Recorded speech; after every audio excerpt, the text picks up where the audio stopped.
우리 오늘 야고보서 1장 13절, 18절 말씀을 읽었는데요. 여러분, 우리가 이제 여름 수련회가 다 끝나갔고 이제 수련회에서 많은 은혜를 이제 받았죠. 그래서 은혜를 받으면 여러분 공식처럼 나타나는 그런 그 현상, 다시 말해서 시험이 있습니다. 그리고 너무 큰 은혜를 받았는데 또 우리가 우리 다음 세대들이 여름 성경학교부터 중고청 여름 수련회까지 학교를 가고 또 직장생활 세상 속에서 살다 보면 얼마 못 가서 이렇게 은혜를 까먹는 것이 공식처럼 이렇게 반복이 되잖아요. 그래서 저는 그런 의미에서 어떻게 하면 우리가 받은 은혜를 유지할 수 있을까? 그래서 먼저 우리가 영적으로 깨어 있어야 하는 것이 당연한 사실이고요. 그리고 우리가 은혜를 받으면 찾아오는 이 시험을 어떻게 이겨내고 우리가 한 단계 좀 우리 다음 세대나 또 우리 모든 사람들이 신앙의 어떤 진보를 이룰 수 있을까 이렇게 생각하면서 야고보서를 이렇게 보았는데요. 야고보서는 여러분 사실 제가 붙이는 부제인데요. 또 신학교에서 부제로 이렇게 그리스도인의 새 생활, 다시 말해서 우리가 그리스도인이 되었다면 어떻게 삶을 살아야 될 것인가를 이 야고보서가 아주 잘 나타내주고 있습니다. 그래서 이 야고보서를 한번 이렇게 공부를 해보고 이렇게 보면 굉장히 우리에게 신앙생활에 도움이 되는데요. 여러분, 야고보서 제가 오늘 1장 12절부터 18절까지가 본문인데 야고보서 1장을 보시면 2절부터 8절까지 이 전반부 제목은 시련의 의미에서 시험이 나옵니다. 그러니까 그리고 오늘 본문 1장 13절에서 이하에는 뭐냐면 유혹의 의미에서 시험이에요. 그러니까 우리가 은혜를 받으면 나타나는 것은 전반부에 시련의 의미에서 시험이 아니라 우리가 은혜를 받으면 나타나는 건 뭐냐? 유혹의 의미에서 시험이, 특별히 우리 여름 성경학교 아이들 유년부, 유아 유치부, 유년부, 초등부 또 중고청 은혜를 받았는데 이게 꼭 오게 되어 있다라는 거예요. 근데 13절에 보시면 이 시험을 참고 견딘 자가 복이 있고 생명의 면류관을 얻는다고 했어요. 그래서 우리가 이 복을 받고 생명의 면류관을 얻게 될 때, 여기까지 가게 될 때 그 은혜가 오래가고 우리가 아이들이 믿음으로 커나갈 수가 있다라는, 아이들뿐만 아니라 우리 모두가요. 그래서 그리스도인은 어떻게 이 유혹을 극복할 수 있는가? 여러분 야고보서에 보시면 시험이라는 단어가 나오는데 이 시험이라는 그 단어가 두 가지 의미가 있어요. 하나는 뭐냐?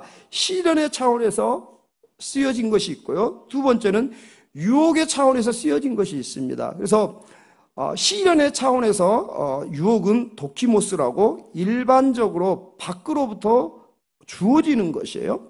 두 번째 유혹이 있는데 유혹의 의미에서 그 시험이 있는데 이건 페이라조라고 하는데 우리 안에서부터 일어나는 것입니다.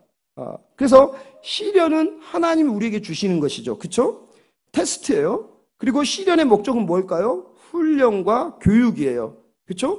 유혹은 우리 안에서 일어나는 것인데 마귀와 관련되어 있어요. 그래서 우리가 이제 여름 사역에 은혜를 받았는데 어떤 것이냐? 유혹이 우리 안에서부터 일어나는 거예요. 그래서 이 유혹은 마귀로부터 오는 것은 목적이 뭐냐? 파괴가 목적이고 하나님이 주시는 시련은 교육과 훈련이 목적이라는 거예요. 그래서 이 유혹은 지금도 쉴 새 없이 저와 여러분을 또 우리 다음 세대들을 죄 가운데로 이렇게 인도하고 있다는 거예요. 그러면 우리가 어떻게 해야만 이 유혹을 잘 들어야 돼요? 중등부도 잘 듣고 이 유혹을 이길 수 있을까? 은혜 받고 하는데 예배 시간에 또 예배하기 전에 계속 게임하고, 그지? 이 유혹이 계속 온단 말이에요. 그러니까 한번 잘 들어보세요, 여러분. 우리 모두가. 그래서 오늘 본문에 야고보서 1장 13절에서 18절을 보면 이제 그 몇 가지 그 교훈을 우리가 얻을 수 있는데, 첫 번째, 어떻게 우리가 이 유혹에 승리할 수 있는가? 첫 번째, 죄악의 궁극적인 결과를 보아야 된다라는 거. 자, 우리 15절 한번 읽어보겠습니다. 야고보서 1장 15절 시작. 욕심이 잉태한즉 죄를 낳고 죄가 장성한즉 사망을 낳느니라. 아멘. 그러니까 내가 이 시험을 극복하지 못하고 범죄할 경우에 그 결과, 다시 말해서 얘들아 중등부 고등부 잘 들어봐봐. 청년들도 잘 들어봐요. 너희들이 갔다 왔는데 예배 시간에 너희가 은혜를 받았으면 기도로 준비해야 되는데 또 예배 시간에 여김없이 게임을 하고 게임으로 준비를 하고 있어. 그러면 내가 늘 게임만 하다가 그렇게 살다가 그 죄의 결과가 무엇이냐를 생각해야 된다는, 그 죄의 결과가 뭐라고요? 사망이라는 거예요. 그러니까 그 죄의 결과를 생각하지 않고 당장의 앞에 나를 즐겁게 해줄 수 있는 것만 보게 된다는 거예요. 자, 야고보서 1장 13절도 한번 읽어보겠습니다. 13절 시작. 사람이 시험을 받을 때 내가 하나님께 시험을 받는다 하지 말지니 하나님은 악에게 시험을 받지도 아니하시고 친히 아무도 시험하지 아니하시느니라. 내가 막 이렇게 막 딴짓 해놓고, 뭐 청년들은 뭐 술 마시고 담배 피고 해놓고, 아, 하나님이 시험 주셨어, 이렇게 하면 안 된다라는 거예요. 하나님이 시험하실 때는 우리를 파괴시키고 넘어뜨리기 위해서 시험하지 않는다라는 거예요. 그렇죠? 그런 의미의 시험은 하나님과 상관이 있다 없다? 상관이 없다라는 거예요. 이건 어디로부터 오는 거예요? 마귀로부터 오는 시험이라는 거예요. 마귀는 우리 안에서 일어나는 욕심을 통해서 우리의 영혼과 인격과 육체를 파괴합니다. 그래서 우리가 시험을 만날 때 제일 먼저 생각해야 할 중요한 것은 하나님이 이런 파괴적인 시험을 주지 않는 분이라는 정확한 인식이 있어야 돼요. 그러니까 하나님은, 여러분, 내가 어떤 여러분 아주 잘못된 습관들이 있어요. 근데 자꾸 그거 하나님이 왜 허락하실까 하는데, 아니요, 하나님은 그렇게 파괴적이고 내 믿음을 주저앉게 하는 그런 시험을 절대 주지 않단 말이에요. 내 마음이 우울해. 자꾸 이상한 부정적인 말을 해. 근데 그게 하나님이 주셨다고 생각하는 건 여러분 너무 잘못 짓고 있다는, 하나님은 그렇게 나를 무너뜨리고 나를 파괴시키고 나를 주저앉게 하는 그런 시험을 절대 주지 않는다라는 거예요. 그렇기 때문에 시련의 차원의 시험도 견디면서 우리가 하나님을 원망하지 말아야 되고요. 더욱이 이 파괴적인 시험을 하나님으로부터 오는 시험이 아니기 때문에 원망하지, 더더구나 원망하면 안 된다라는 거예요. 자, 근데 14절에 보면 이제 유혹의 차원에서 시험이 어디서 출발하고 있는가, 그걸 정확히 말해주고 있거든요. 우리 야고보서 1장 14절 한번 읽어보겠습니다. 야고보서 1장 14절 시작. 오직 각 사람이 시험을 받는 것은 자기 욕심에 끌려 미혹됨이니. 아멘. 이런 파괴적인 유혹은 어디서부터 온다고요? 자기 욕심. 예를 들어서 내가 뭐 게임을 해. 그럼 이게 뭐예요? 내가 하고 싶은 내 유혹이 하나님이 주신 게 아니에요. 예를 들어서 내가 뭔 시험이 있어. 청년들 시험이 있는데 그날이 주일과 겹쳐요.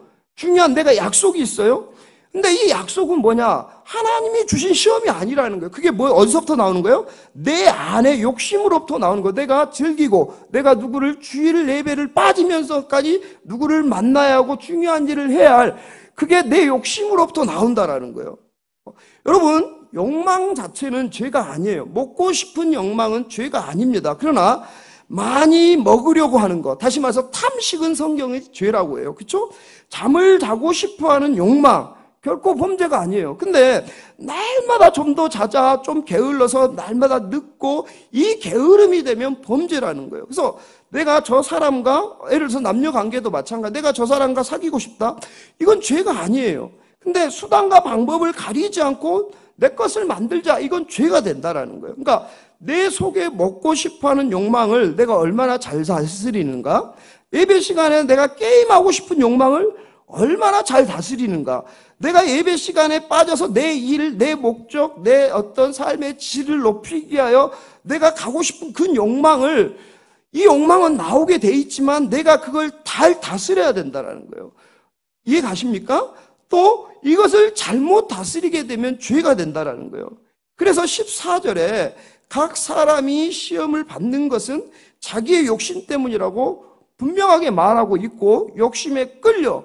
그러니까 여러분, 마귀는 이 욕심이라는 미끼로 우리를 강하게 끌고 오기 위해서 늘 기회를 노리고 있어요. 여러분, 낚시꾼이 고기를 잡기 위해서 미끼를 끼고 바다에 던졌는데 고기가 물리는 순간 어떻게 해요?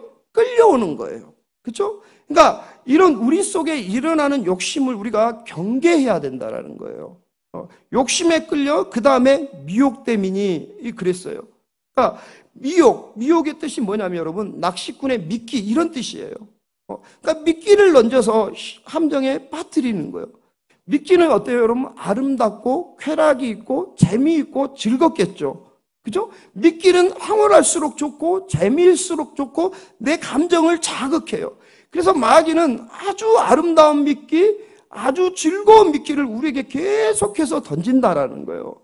마귀가 초등학생이 생각하고 있는 뿔 달고 무섭게 생긴 그 무시무시한 방법으로 저와 여러분에게 찾아온다고 절대 생각하지 말라라는 거예요.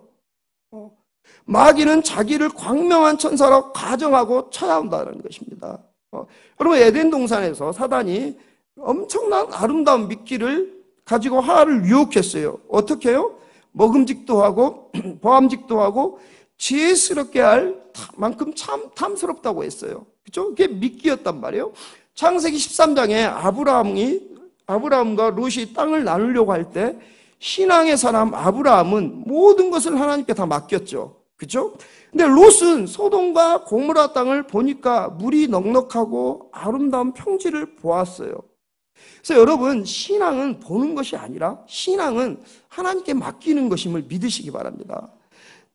내일 무슨 일이 생길 것인가 그걸 보려고 하는 것이 아니라 내일을 주 앞에 맡기는 거예요. 오늘을 주님 앞에 맡기는 거예요. 내 삶을 주님 앞에 맡기는 거예요. 믿으십니까? 그러니까 자꾸 보려고 하니까 내가 뭐를 하려고 해요. 여러분, 히브리서 11장 1절에 보시면 믿음은 바라는 것들의 뭐라고 하죠? 실상이요. 보지 못하는 것들의 증거라고 했는데 현대 그리스도인들은 자꾸만 뭔가 보려고 한다는 거예요. 여러분, 신앙은 하나님 앞에 맡기는 것입니다. 하나님 앞에 맡기고 하나님을 신뢰하는 것임을 믿으시기를 바랍니다. 여러분, 다윗이 어떻게 넘어졌어요? 지붕이를 거닐다가 미끼를 보았어요. 그러므로 말미암아 하나님 앞에 죄를 범했단 말이에요. 마귀는 항상 저와 여러분에게 이런 방법으로 찾아오는 것을 기억하자라는 것입니다. 자, 히브리서 11장 24절 25절 보겠습니다. 히브리서 11장 24절 25절입니다. 우리 다 같이 한번 한 목소리로 읽겠습니다. 시작. 믿음으로 모세는 장성하여 바로의 공주의 아들이라 칭함받기를 거절하고 도리어 하나님의 백성과 함께 고난받기를 잠시 죄악의 낙을 누리는 것보다 더 좋아하고. 네, 아멘. 모세가 하나님의 백성과 함께 고난받기를 잠시 죄악의 뭘 누리는 거예요? 낙을 누리는 것보다 더 좋아했다고 했습니다. 그러니까 모세가 그의 인생에 중요한 결단을 내렸어요. 그리고 바로의 궁전에서 온갖 쾌락을 누릴 수 있는 지위와 환경 속에 있었지만 그러나 그는 하나님의 뜻 때문에 그런 삶을 거절하고 하나님의 백성과 함께 고난받는 삶을 선택했다라는 거예요. 근데 여러분, 여기서 히브리서 기자가 히브리서 11장 25절에 흥미로운 단어를 사용하고 있죠. 어떤 단어냐면 죄악의 낙. 그러니까 죄에는 여러분 낙이 있어요. 즐거움이 있다라는 거예요. 죄 짓는 일은 신나는 일이에요. 여러분, 죄를 지을 때 죄에는 스릴이 있고요, 모험이 있고요, 이 서스펜스가 긴박감이 있어요. 그래서 죄는 우리에게 대단한 쾌락을 제공해요. 재미를 제공해요. 근데 히브리서 11장 25절에 잠시라는 단어에 유의해야 돼요. 잠시. 그러니까 죄의 쾌락은 잠시라는 거예요. 죄의 쾌락은 잠시, 내일 아침 눈을 뜨면 죄악이 갖다 준 그 독침이 나를 쏘고 이제 그 죄를 짐으로 말미암아 그 결과에 대한 책임을 나에게 묻게 된다는 거예요. 마귀는 항상 당장 눈앞에만 보여주고 멀리 보지 못하게 해요. 여러분, 지금 MZ세대라고 하는데 MZ세대의 특징이 뭐예요? 여러분, 우리 교회를 다니는 다음 세대들은 그렇지 않지만 대부분의 지금의 청년들, 어린 다음 세대들 물어보면 꿈이 없어요. 소망이 없어요. 희망이 없어요. 지금 눈에 보이는 거 그게 다라는 거예요. 그러니까 세상은 자꾸 그럴 거예요. 소망을 말할 수 없어요. 희망을 말할 수 없어요. 눈에 앞에 보이는 것만 보고 생활하게 하는 것이 세상의 방식이에요. 앞으로는 더 심할 거란 말이에요. 그러니까 마귀는 항상 눈앞에 것만 보여주는 거예요. 그럼 우리가 어떻게 이 죄의 악을 이길 수 있느냐? 죄악의 결과를 보아야 된다라는 거예요. 당장 지금 눈앞에만 보아서는 안 된다라는. 그래서 우리 다음 세대들에게, 우리 청년들에게 소망을 주고 주님만이 나의 산 소망이며 그 다시 오실 그 주님, 심판주로 오실 그 주님을 자꾸 바라볼 수 있는 말씀을, 메시지를 먹여주어야만 된다라는 거예요. 그 아이들뿐만 아니라 우리도 기성세대도 마찬가지입니다. 지금 당장 눈앞의 것만 보아서는 안 된다라는 거예요. 최후의 결과를 보면서 하나님의 사람들은 오늘을 대처해 나가야 한다라는 것입니다. 그럼 최후의 결과를 보면서 오늘 대처하는데 가장 필요한 것이 무엇일까요? 우리의 의지예요, 여러분. 여러분, 우리의 신앙생활에 있어서 지식도 중요하고 감정도 중요해요. 근데 대부분 한번 생각해 보세요, 여러분. 여기 오늘 우리가 중고청 수련회 때도 우리 청년들이나 우리 중고등학생들이 굉장히 하나님을 아는 지식도 말씀을 통해 받았고 또 감정적으로 기쁨과 환희가 있었어요. 근데 거기에 함정이 뭐냐? 그 신앙생활이 내 지식과 감정이 동요되었다고 해서 그것이 나의 신앙이다, 나의 믿음이라 착각한다라는 거예요. 그렇지 않아요, 여러분. 믿음과 신앙이라는 것은 지식과 감정이 아니라 더 중요한 게 뭐냐? 의지가 수반되어야 돼요. 믿음이 뭐냐? 이 믿음을 말할 때 이 믿음은 인격적으로 받아들여야 된다는 거예요. 그래서 우리가 인격적인 하나님을 만난다고 하잖아요. 여러분, 인격에는 세 가지 의미가 있습니다. 지식, 감정, 의지인데 지식은 뭐예요, 여러분? 아는 것이에요. 그렇죠? 감정은 뭐예요? 느끼는 것이에요. 의지는 뭡니까? 내가 결단하는 것이에요. 자, 여러분, 예수님이 저와 여러분의 구세주이며 지옥에서 건지시는 분임을 믿으십니까? 그것을 믿고 오늘 아멘을 했어요. 내가 바라본다면 내 마음속에 뭐가 있어요? 기쁨이 있어요. 기쁨은 감정이에요. 그분이 나의 구세주고 그가 지옥에서 나를 건지시는 분이라는 것을 아는 것은 지식이고 그것을 내가 알고 바라보면 내 안에 기쁨이 있어요. 그건 감정이에요. 그러니까 지식과 감정이 있어요. 근데 이 지식은 여러분, 죄인을 구원하는 것은 지식으로 이 귀신도 성경에 보면 귀신도 예수가 하나님의 아들인 것을 알고 떨었어요. 그렇죠? 그러니까 이 지식만 갖고 있다고 해서 믿음이 아니라는 거예요. 근데 내가 알고 있다고 해서 그것이 믿음이라고 착각해서는 안 된다라는 거예요. 마귀도 귀신도 하나님이 한 분이신 줄 너무 잘 알아요. 마귀는 예수님이 우리의 죄를 위해서 십자가에 죽으심을 너무나 잘 알아요. 그가 하나님의 아들이요 그리스도심을 너무 잘 알아요. 그러나 마귀는 예수님 앞에 말씀 앞에 굴복하지 않고 순종하지 않고 하나님께서도 받지 않으신다라는 거예요. 그니 우리의 지식이 믿음이 아니에요. 지식이 신앙이 아니에요. 속지 말라는 거예요. 또 감정만도 신앙이 아닙니다. 신앙에는 지식도 감정도 필요해요. 우리가 열심히 찬양하고 그 감정이에요. 근데 지식과 감정으로 우리가 필요하지만 결정적으로 구원이라는 것은 뭐냐? 의지의 결단이 있어야 된다는 거예요. 여러분, 은혜를 받으셨으면 우리 중등부, 고등부, 초등부 학생들이 내가 했던 나쁜 습관들이 오늘 내가 의지적으로 결단하고 그것이 변화되는 그 변화가 저와 여러분 안에 있어야만, 삶에 있어야만 그것이 은혜 받은 것이고 그것이 저와 여러분의 믿음이 된다는 것을 믿으시기 바랍니다. 다음 세대뿐만 아니라 우리 어른들도 마찬가지예요. 그래서 저는 제가 초등부를 냈을 때 마찬가지, 유아부를 냈을 때도 마찬가지고, 그럼 구체적으로 뭘 하느냐? 하루 3번 밥 먹을 때 기도해라. 의지적으로 결단하라는 거예요. 밥 먹기 전에 하루 3번 아침, 점심, 저녁 먹잖아요. 기도하는 거예요. 주님 감사합니다. 주님을 인정하는 거예요. 잠자기 전에, 일어나기 전에 하루 5번 기도하자.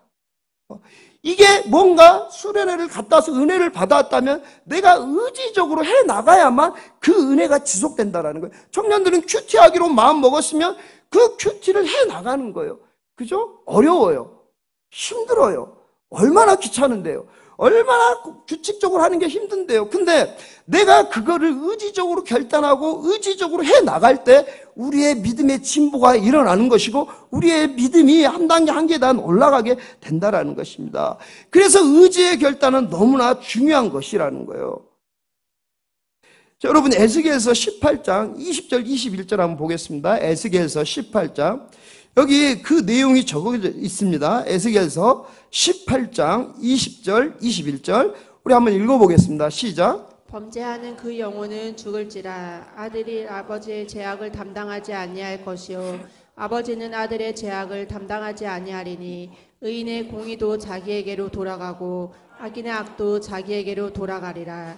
그러나 만일 그가 행한 모든 죄에서 돌이켜 떠나 내 모든 율례를 지키고 정의와 공의를 행하면 반드시 살고 죽지 아니할 것이라. 아멘. 20절 한번 잠깐 자막에 띄워주시겠어요? 20절 보시면, 자, 범죄하는 사람에게 향한 주님의 선언입니다. 자, 20절 보면 일단 범죄하는 영혼은 뭐예요? 죽을지라.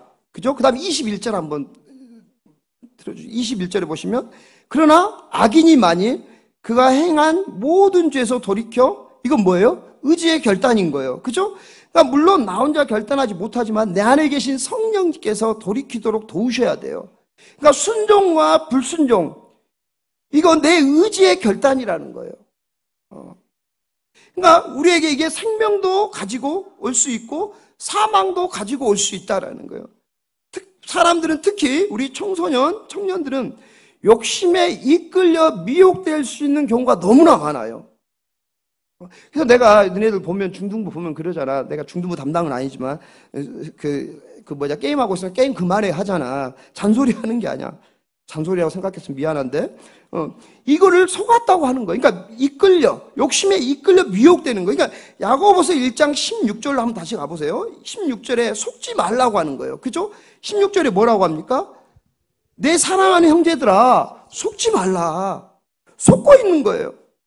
이 미끼에 속아 여러분 할 수 있다니까요. 근데 자꾸 바쁘니까 힘드니까 내가 은혜 받고 결단했는데 안 된다라는 거예요. 바쁘니까 속지 말라라는 거예요. 의지의 결단을 가지고 여러분이 나아가야 된다라는 거예요. 그래서 여러분이 성령의 충만을 구하고 성령님이 내 안에 역사할 때 여러분이 그 믿음의 진보를 이룰 수가 있다라는 거예요.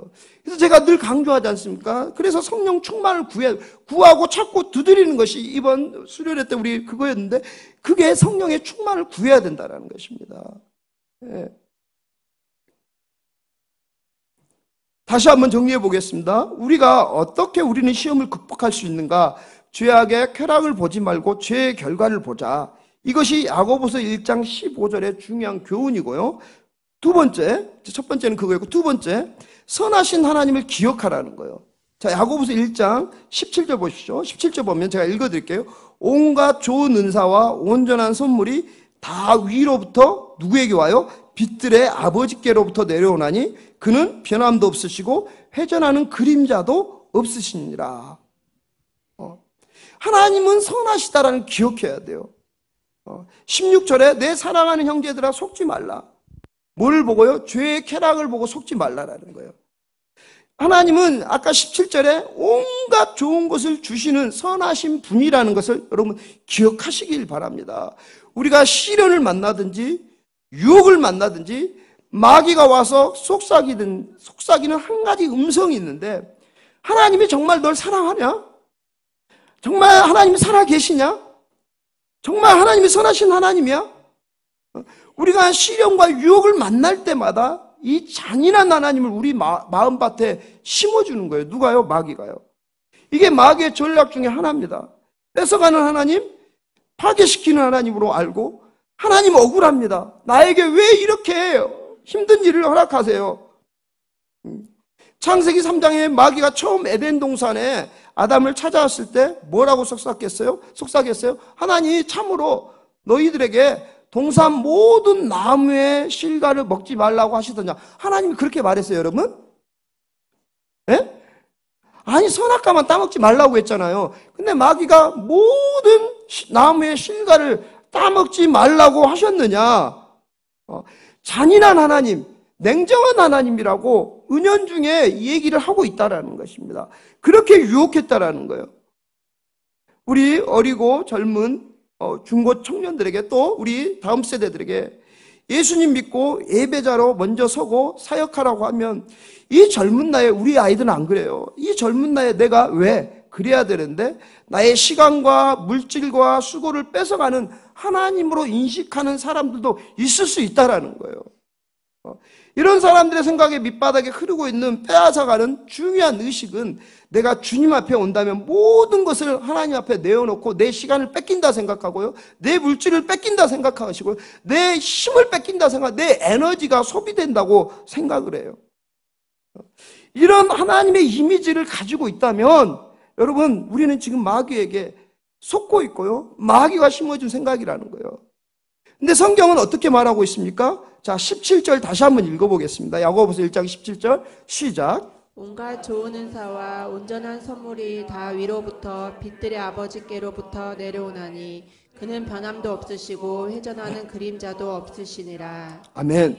모든 좋은 은사와 좋은 선물을 하나님이 나에게 어떻게 해요? 주신다니. 여기 보시면 아버지께로부터 내려오나니 이 원래 원문에는 여러분 계속해서 내려온다 이렇게 되어 있어요. 그러니까 하나님은 저와 여러분에게 한 번만 주시는 분이 아니라 계속해서 주십니다. 믿으십니까? 이 선하신 하나님이 저와 여러분이 딱 인식하고 기억하고 있어야만 우리의 믿음이 흔들리지 않을 수 있다라는 거예요. 하나님은 한 번만 주시는 분이 아니라 계속해서 주신다라는 거예요. 하나님 한때는 나를 사랑하셨고 나에게 응답을 주셨는데 지금은 그렇지 않는 것 같아. 이런 하나님이 아니라는 거예요, 여러분. 하나님은요, 저와 여러분을 항상 사랑하시고 계속해서 사랑하시고 계속해서 사랑해 주시는 하나님이심을 믿으시기를 바랍니다. 여러분, 요셉을 보세요. 요셉은 마귀가 제공하는 눈앞에 그 상황보다 그는 하나님 말씀 앞에 더 순종하기를 원했고 그 결과로 요셉은 더욱 좋은 것을 누렸다라는 것입니다. 여러분, 저와 여러분 마귀가 주는 것을 택하겠습니까? 하나님이 주신 것을 택하겠습니까? 하나님이 주시는 것은 존귀하고 아름답습니다. 그는 변함도 없으시고 회전하는 그림자도 없으시고 하나님은 항상 불변하시고 이 선하신 하나님 믿고 신뢰하시는 저와 여러분 되시기를 바랍니다. 하나님은 변함없이 나를 사랑하십니다. 저도 여러분 고난을 받았다고 생각하면 남 못지않게 고난을 받았는데요. 거기에 여러분 견뎌낸 게 무엇이었냐면 하나님이 나를 사랑하신다. 하나님이 나를 사랑하신다. 이거 붙들고 승리하신 저와 여러분 되시기를 바랍니다. 세 번째, 어떻게 하면 받은 은혜를 유지할 수 있는가? 세 번째, 내가 예수 그리스도 안에 있다면 새로운 피조물인 것을 기억하라는 거예요. 자, 18절 한번 읽어보겠습니다. 야고보서 1장 18절 시작. 그가 그 피조물 중에 우리로 한 첫 열매가 되게 하시려고 자기의 뜻을 따라 진리의 말씀으로 우리를 낳으셨느니라. 여러분, 새로운 신분에 대한 자각이 중요하거든요. 저와 여러분은 하나님의 백성이 아니에요. 자, 여러분, 우리가 구약적인 개념과 신약적인 개념을 좀 구분하셔야 되는데, 이렇게 보면은 구약적인 개념과 신약적인 개념을, 다시 말해서 성경을 통전적으로 보지 못하고 그냥 구약적 개념 가지고 우리는 하나님 백성입니다 말하는데, 구약에서는 여러분 하나님의 백성이에요. 하나님의 자녀라고 말할 수가 없어요. 그래서 종인 거예요. 근데 신약적인 개념, 예수 그리스도가 오시고 그 아들을 우리에게 내어주시고 성령을 주신 분, 그 이후로는 우리는 백성의 개념이 아니라 하나님의 자녀라는 것을 여러분 기억하셔야 돼요. 그러니까 백성이 아니에요, 여러분.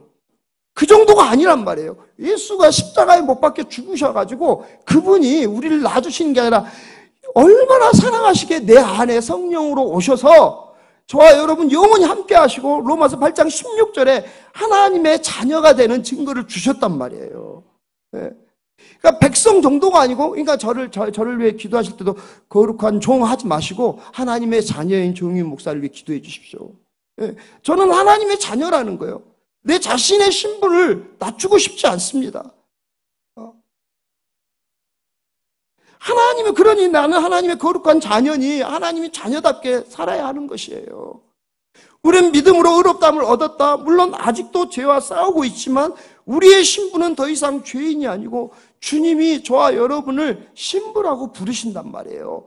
그걸 다른 말로 거룩한 성도라고 불러주신다라는 거예요.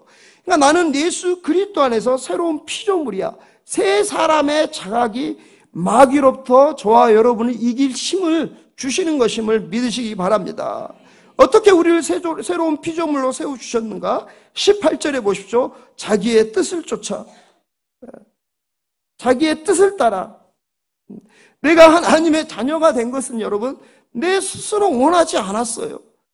내가 좀 그럴듯할 때 하나님이 나를 했던 게 아니라 그냥 하나님의 뜻으로, 하나님의 뜻이었어요.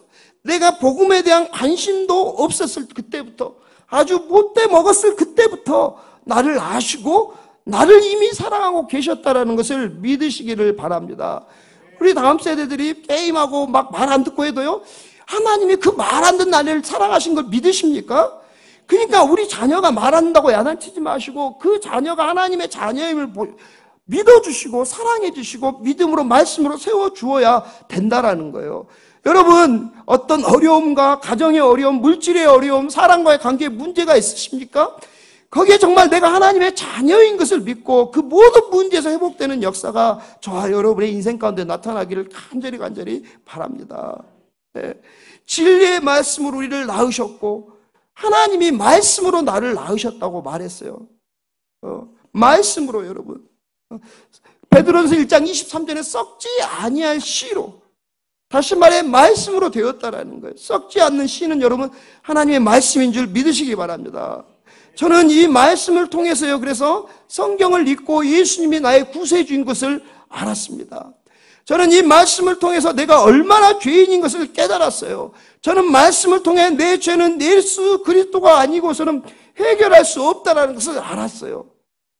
이 말씀으로 하나님께서 예수 그리스도를 십자가에 피 흘려 죽게 하심으로 내 죄를 구속해 주심을 알았다라는 거예요.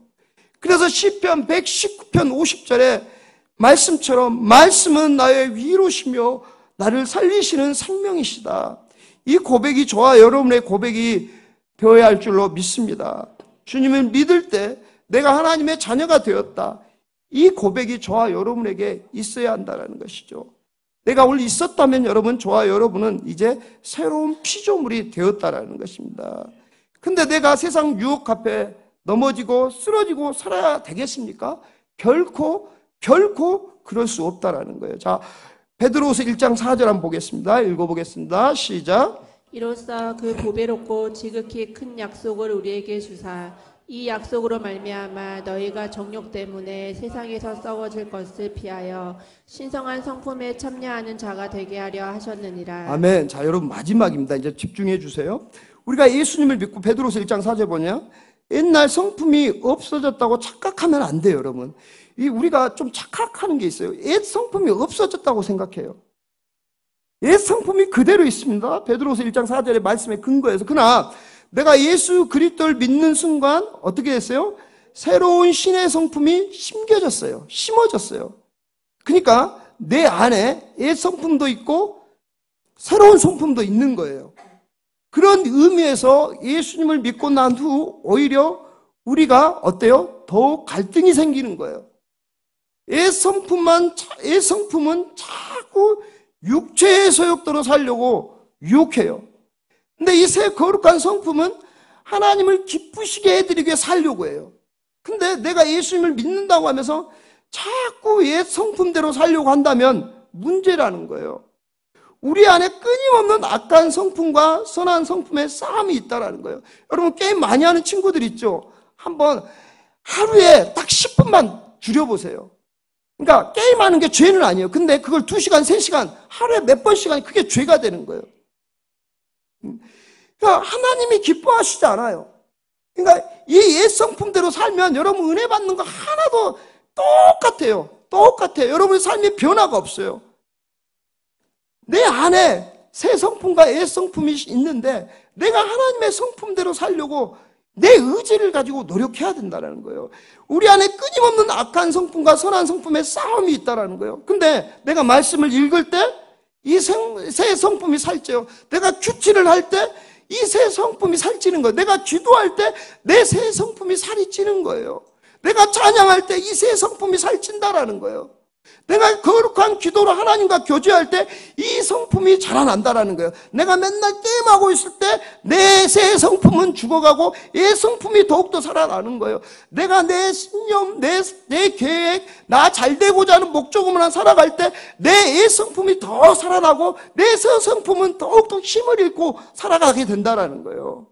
저와 여러분 옛 성품에 복종하며 살고 계십니까? 아니면 내 안에 예수님의 새 성품에 복종하며 살아가고 있습니까?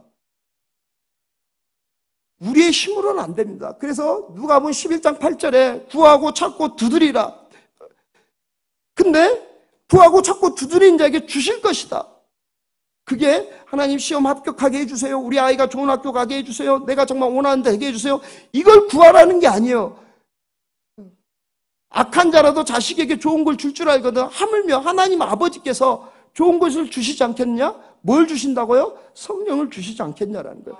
그래서 하나님이 원하시는 것은 저와 여러분이 새 성품으로 살기 원하시기에 저와 여러분이 성령의 충만함으로 살기를 원하신다라는 거예요. 그럴 때 내 성품이 자라나게 된다라는 거예요. 우리 안에 끊임없는 악한 성품과 선한 성품의 싸움이 있어요. 우리 정말 결단했으면 좋겠습니다. 이제 내가 성책을 들고만 디스플레이만 하고 다녔던 그 성경책을 내가 읽고 큐티책 그냥 새 것 한 달 다 봤는데 그냥 새 거로 있는 게 아니라 그 큐티책이 좀 다를 정도로 큐티도 하고 하루 3번 밥 먹을 때 기도하고 잠잘 때 기도하고 일어나서 기도하고 내 새 성품을 아주 큰 걸 바로 작은 거에서부터 내 성품을 자라나게 하자라는 것입니다. 정말 내 새 성품인 예수의 마음으로 사시는 저와 여러분 되시기를 바랍니다. 진짜 정리하겠습니다. 이제 시험을 이길 수 있는 힘, 첫 번째 죄의 결과를 보라. 이것을 본다는 것은 앞을 보는 것이고 먼 앞을 죄의 결과를 보자라는 것입니다. 두 번째, 선하신 하나님을 바라보자라는 것입니다. 선하신 하나님을 바라보고 뒤를 보면서 과거에 이런을 축복하신 하나님을 보면서 지금도 도와주신 그 선하신 하나님을 바라보시는 저와 여러분 되시기를 바랍니다. 세 번째, 나의 속을 보아야 한다는 거예요. 저와 여러분 속에는 새로운 성품이 있습니다.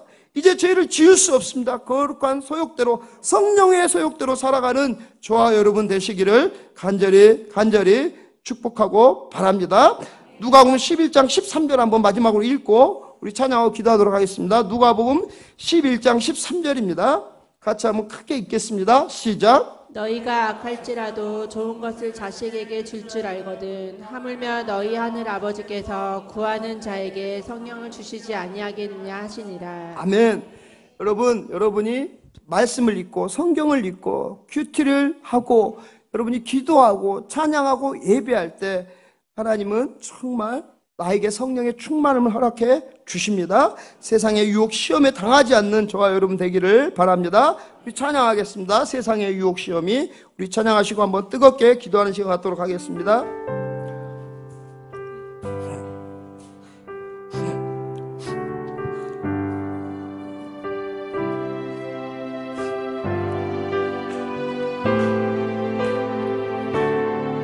세상의 유혹 시험이 세상의 유혹 시험이 내게 몰려올 때에 나의 힘으론 그것들 모두 이길 수 없네. 거대한 폭풍 가운데 위축된 나의 영혼 어찌할 바를 몰라 헤매이고 있을 때 주를 찬양 손을 들고 찬양 조금 빨리 갑시다. 전쟁은 나에게 속한 것 아니니 주를 찬양 손을 들고 전쟁은 하나님께 속하. 다시 한번 세상의 유혹 시험 1절입니다. 세상의 유혹 시험이 내게 몰려올 때에 아멘 나의 힘으론 그것들 모두 이길 수 없네. 거대한 폭풍 가운데 위축된 나의 영혼 어찌할 바를 몰라 헤매이고 있을 때 아멘 주를 찬양 손을 들고 찬양 전쟁은 나에게 속한 것 아니니 주를 찬양 손을 들고 찬양 전쟁은 하나님께 속한 것. 2절입니다. 거짓과 속임수로 가득 찬 세상에서 어디로 갈지 몰라 머뭇거리고 있네. 공중의 권세 잡은 자 지금도 우리들은 실패와 절망으로 넘어뜨리려 하네. 주를 찬양 소리 들고 찬양하네. 죄는 나에게 속한 것 아니니 주를 찬양 소리 들고 찬양. 전쟁은 하나님께 속한 것. 3절입니다. 주의를 둘러보면 우리 믿음으로 찬양합니다. 주의를 위를 둘러보면 아무도 없는 그 믿음의 눈을 들면 보이는 분 계시네. 지금도 내 안에서 역사하고 계시는 아멘. 사망과 어둠의 권세 물리치신 예수님. 주를 찬양 소리를 들고 찬양. 전쟁은 아멘 나에게 속한 것 아니니 주를 찬양 소리를 들고 찬양. 전쟁은 아멘 속한. 우리 다시 한번 찬양합니다. 주를 찬양 그리고 주를 찬양 주를 찬양 소리를 들고 찬양. 아멘. 죄는 나에게 속한 것 아니니 주를 찬양 소리 들고 찬양. 전쟁은 하나님께 속한 것